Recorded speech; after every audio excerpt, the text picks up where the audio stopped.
सरकार के गठन के साथ ही पेंडिंग कामों में तेजी देखने को मिल रहा है।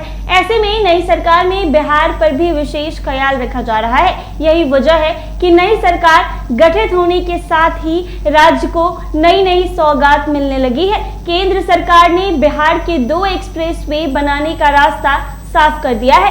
केंद्रीय सड़क एवं परिवहन राजमार्ग मंत्रालय ने गोरखपुर की सननगंज सिल्लीगुड़ी और रक्सौल हल्दिया एक्सप्रेस के डीपीआर अविलंब मांगी है। मंत्रालय ने लक्ष्य तय किया है कि चालू वित्तीय वर्ष में इन दोनों एक्सप्रेसवे के 100 किलोमीटर खंड का काम शुरू कर दिया जाए, ताकि चरणवार तरीके से इस परियोजना को पूरा किया जा सके।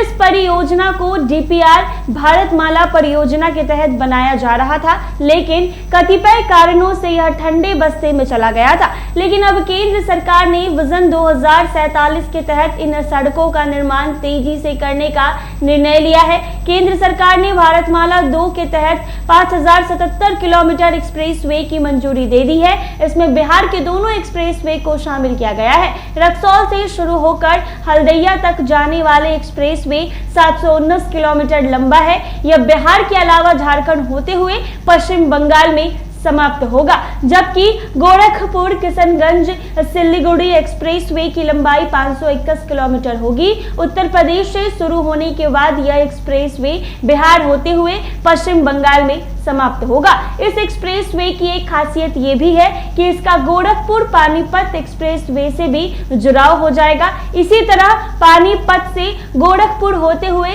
किशनगंज और सिल्लीगुड़ी तक इसका सीधा जुड़ाव हो जाएगा।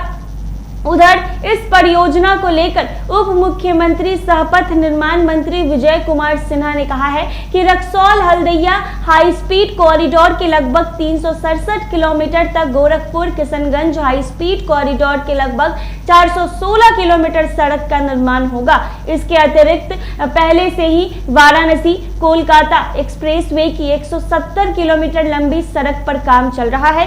इसमें अब तक कुल 5 पैकेज में लगभग 5241 करोड़ की लागत से 136 किलोमीटर सड़कों के निर्माण से जुड़ी निविदाएं निष्पादित की जा चुकी है। उन्होंने कहा है कि प्रधानमंत्री और मुख्यमंत्री दोनों की सोच है कि बुनियादी ढांचे के माध्यम से गति, गुणवत्ता और पहुंच कर अनुकूल प्रभाव पड़ना चाहिए। ये दोनों कॉरिडोर उसी सोच को धरातल पर उतारने में सक्षम होंगे। इनसे आगमन में सुविधा, समय और लागत की कमी के साथ साथ सामाजिक और आर्थिक गतिशीलता पर भी सकारात्मक प्रभाव पड़ेगा। उप मुख्यमंत्री ने कहा है कि Raxaul Haldia high speed corridor Bihar के पूर्वी चंपारण, शिवहर, सीतामढ़ी, मुजफ्फरपुर, बेगूसराय, लखीसराय, जमुई और बांका जिलों से गुजरेगा, जबकि Gorakhpur Siliguri high speed corridor Paschim Champaran, Purvi Champaran, Sheohar, Sitamarhi, Madhubani, Supaul, Araria एवं किशनगंज जिलों से होकर गुजरेगी। तो जैसे ही चुनाव खत्म हो गया है, बिहार को भी सौगात मिलना शुरू हो गई है। ऐसे ही तमाम अपडेट्स के लिए बने रहें NBC 24।